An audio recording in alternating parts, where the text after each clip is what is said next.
કે તમે કદાચ ફોન નહીં કર્યા હશે, પરંતુ અહીંયા બેસેલાથી લઈને છેલ્લી લાઈન સુધી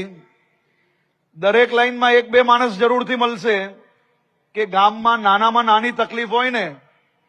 તો પોલીસ સ્ટેશન પછી ને હર્ષ સંઘવીને પહેલા ફોન કરે,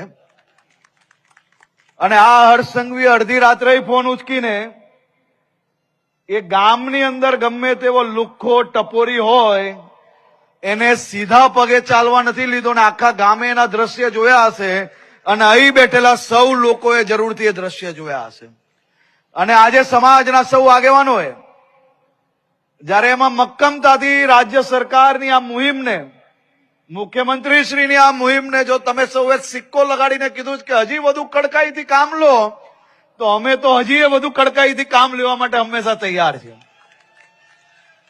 પણ હું આજે આ વચન આપું છું કે અહીં બેઠેલા ઘણા લોકોના ચહેરા હું દેખું છું, તમામ લોકોને અંદાજો છે.